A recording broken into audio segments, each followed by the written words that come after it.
Welcome back to HB Unfiltered Sports Talk. I'm joined by the Stiff Brownie, better known as Stiffy B, the intern, and yours truly, the Dirtbag. Today's show is brought to you by J3 Supply for your hoses and fitting specialist. Come on down to Huntington Beach, meet our boy. He's awesome. And then we have a couple things that we need to cover today. Backup.com. It's a new product that has 6 terabytes of storage for 6 people, up to 6 devices, and it's only $9.95 a month. And you can find this on our website. And you need to go to the website for sure. HBUnfilteredSportsTalk.com. We've upgraded the site. You can go to our sponsors and find this. Got merchandise, everything. Merchandise, and we also syndications. So you'll scroll down on syndications. It's an easy menu to follow now, much easier. And you'll see all the different avenues that you can check us out on. So and keep supporting us if you can. And one last thing, I gotta give a big shout out to my boys Augie and Larry Beavers at Selman Chevrolet in Orange off the 55 in Chapman. These guys are awesome. You need to go down there if you need a nice Chevy truck or a vehicle. Yep. These guys are going to hook you up, save you some money. All you got to do is say HBUnfilteredSportsTalk.com sent you there. And Stiffy B or the Dirtbag, Jeremy Williams, just mention our name and they're going to take care of you. Awesome.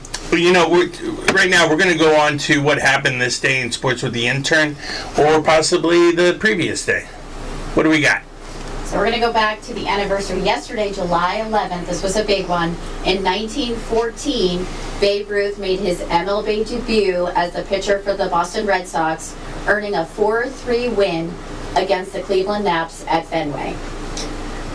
July 12th, 1901, Cy Young wins his 300th game. Wow. And this is a fun one. So in 1979, it's the anniversary of Disco Demolition Night. So a crate of disco records was blown up on the field of Comiskey Park in between games of a doubleheader between the White Sox and the Tigers. Fans then rushed onto the field, causing a riot. 39 people were arrested. The field was damaged so badly, the Sox had to forfeit the game. That's awesome. You know, I was only 9 years old, but I totally remember that event, and I was like, "What was that guy thinking?" The marketing person, even allowing him to do that. I mean, there was fires, people are rioting, just partying. That's when people had a pair. Yeah. Yeah. Which kind of segues into our first thing we need to talk about. South Chicago. Hey, let's keep it in Chicago. Yeah. I'm fired up about this whole Northwestern thing with Pat Fitzgerald.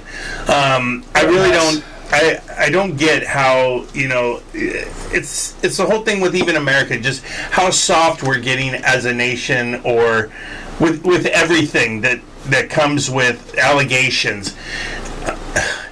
Hazing happens everywhere all the time, and I've been a part of hazing. I'm not going to mention the school or the fraternity or anything, but I've been hazed, and it's a part of growing up. It's a discipline. Respect your elders.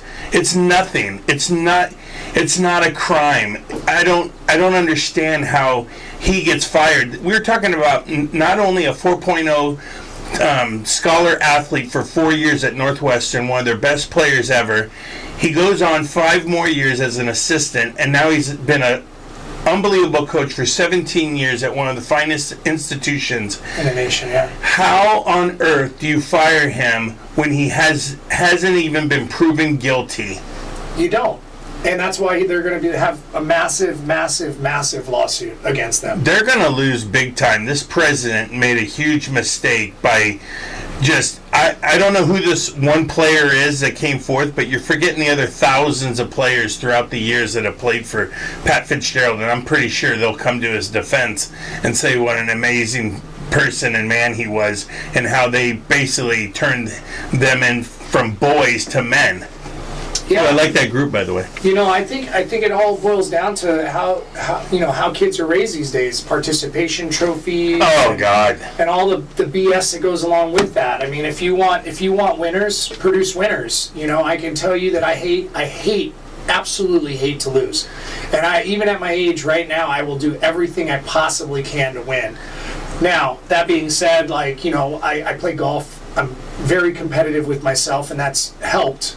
But like team sports, it's like I just wouldn't lose. And so you allow, you know, the hazing and all the things to take place that may or may not take place, but it's because they target someone that's weak and they're trying to make them stronger. That's how I view it. I don't necessarily believe it's right, but like if we were building soldiers from day one, you know, as a father and wife, yes. or a father and mother, I should say, then your son isn't going to get hazed because your son's going to fight back. Yes. Yeah, I mean, seriously, just watch Full Metal Jacket. You want to see hazing. I mean, basically, people have gotten drafted in this country and go 6 months through boot camp, and I'll tell you what, we can't even pronounce, even on Unfiltered, some of the shit that comes out of the mouth of the sergeant running these guys. And, you know, you're trying to get the weak link to not be a weak link anymore. Yep. And I don't know how we've gotten so far away from this, but like you said, on that participation trophy shit, that really bothers me. Just because the mom sees her little boy Jimmy crying, well, he cries because he doesn't get candy at the store. Yeah. Who cares? I mean, all these millennials are so soft. Stop crazy. giving a kid who finishes in last on a team that never won a game a trophy. Yeah. I'd be embarrassed. I'd throw that shit in the trash. Me too. And you know, First, second, third. I don't even like third. Sorry, didn't mean to cut you off. No, you're fine. My one friend, you know, Mark, his son's a superior baseball player. He's really good. He doesn't like to lose. And he ended up second, and the first thing he did was literally walk off the field and drop the trophy in the trash can as he was walking off. He's like it. I only come to win. That's all I came here to do. I like it. I was watching the World Juniors in hockey, and Sweden finished second. I mean, second's pretty damn good, right? Yeah, especially in that type of tournament. And they gave silver medals. Two of the Swedish guys took the medals and threw them into the stands. Didn't even want it. Second's not good to some people. This is the whole problem with society. We've just gotten way too soft, too sensitive. It's just unacceptable. Yeah. Things need to change. And as a parent, you got a really tough job right now in this type of environment. Yeah, both parents are working. Kids are being raised by others who can't even discipline or touch them. I mean, this is why kids go crazy. Yep. And act like a fool. Yep. There's absolutely no humbleness, that's for sure. I mean, I can tell you how many times I've gotten smacked across my face and been like, whoa, okay. So, you know? Yes, seriously, I've been beaten with the belt, and the belt buckle was on it. It's not even leather anymore.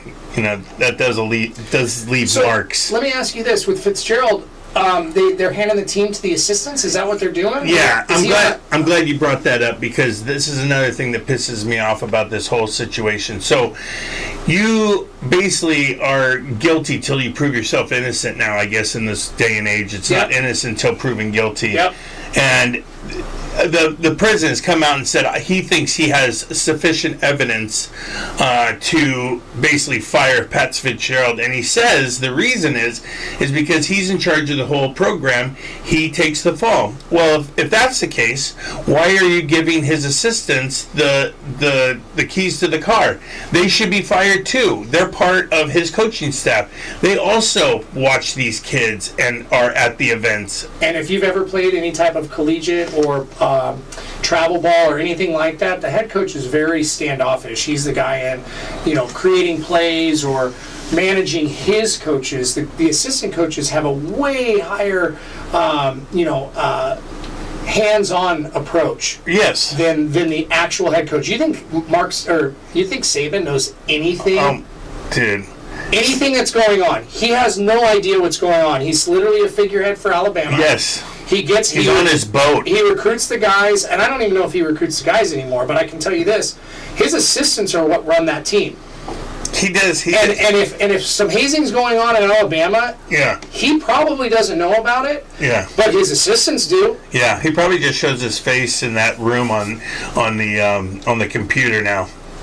Yeah, so I mean, those guys should be canned, and as an assistant, I don't know if I'd want the job, to be honest with you, because what I know about football, and correct me if I'm wrong here, but especially in the NFL, they all have like a brotherhood, and they all know each other very, very well. So if this head coach gets fired, like Sean Payton, for instance, he didn't get fired, but he retired, right? Right.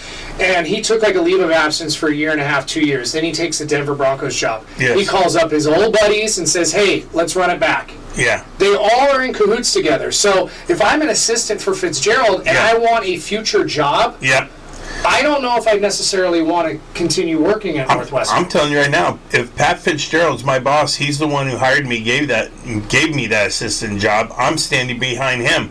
Yeah. I am not coaching Northwestern. I would bow down and wait for this to all play out because I think they're going to get hit with a massive lawsuit and lose. But I would go to another school if I'm an assistant at that point. And then whenever Pat Fitzgerald, and if I was at another school, this guy is an awesome coach, and he brought up guys at Northwestern never used to win, and now they win. Yeah. I mean, they're not a powerhouse, but they are solid. They're a lot better than they used to. They are tough out when you play them. And I'll tell you this much right now, I would hire him in a heartbeat if I had an opening. So, like, obviously, I'm a huge USC fan. Oh, real quick, shout out to Allison Corpus, who won the U.S. Open for the women. She's from SC. Fight on. Anyways, we have Lincoln Riley.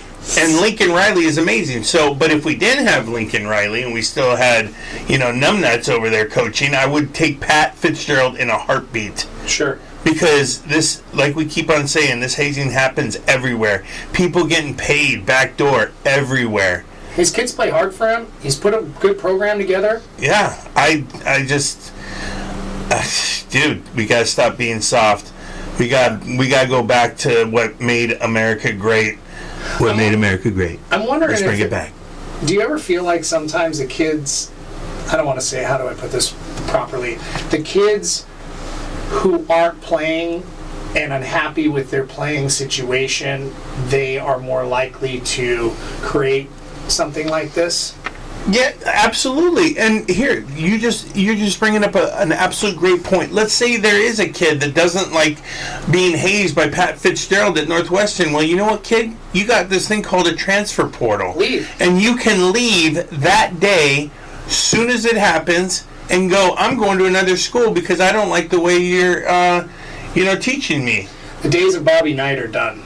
The way he coached and yelled. Can't throw a chair, you can't choke a kid anymore. What's wrong with this? I thought for like my entire high school experience, I thought my name on the team was fucking dumbass. Yeah, Dumas. I really did. It was Dumas. It's French. That's right. Oh my God, we need to get hard. Stop being soft. I hear ya. This sucks. Well, speaking about hard, we've got a hard match tonight as U.S. Soccer. We're playing in the Confa Cup. We're in the semifinals. Yeah. We're playing Panama at 4:30, I believe, tonight. And then the second game of the semifinals is Jamaica versus Mexico at 7. I swear, man, if we lose to a country like Panama, hey, once again, what is wrong with America? We're playing a lot better soccer, and I hope that on Saturday, July 16th, or I'm sorry, Sunday, July 16th, we're going to be there in the finals, probably playing Mexico again. Seems like we always play them. So that's going to turn into an absolute fight. You saw the last one, right? Yeah. We had penalties. I've never seen so many red cards. We had 3 guys ejected from the game for literally wanting to punch a player on Mexico's team. Yeah, they were both going crazy, and then they started fighting in the stands.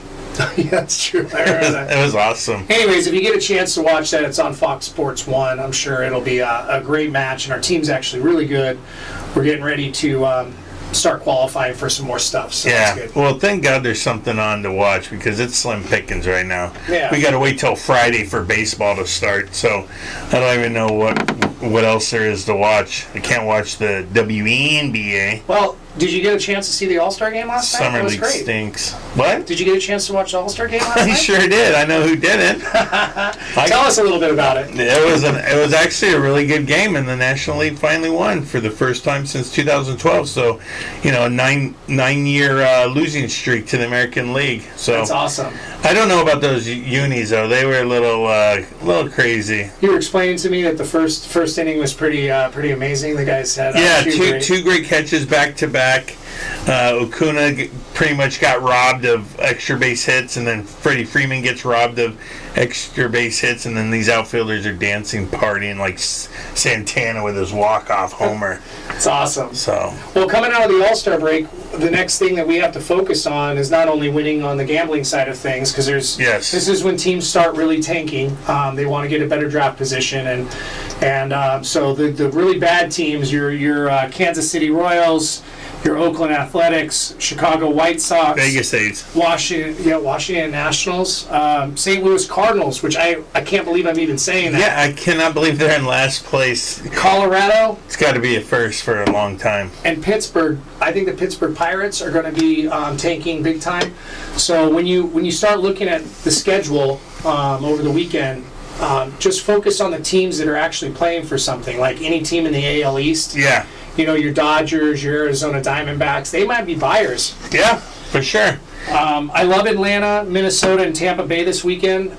Those are the teams I'm going to be focused on betting on. Your Padres are going to be sellers. I know. I can't believe that either. Yep. Soto, how dare you turn down $450 million offered by the Nationals? So lazy, dude. You are never going to get that money back. Yeah. That was a bad decision on your part. You should have accepted the money and then demanded trade like all you prima donnas do. The one thing I did like about the All-Star coverage, which was really different for me, like when I'm watching the NBA All-Star Weekend, it seems like it's such a mess, right? Yeah. This was clear and concise. Home run derby one day, game the next. Right. And then in between, they were talking about potential trades. Yes. And Ohtani specifically. Yeah. So, very interesting stuff coming up by August 1st, right? Yeah. And hey, real quick, I mean, we got 6 weeks before college football, pro football hit, but I want to touch base on the MLB draft.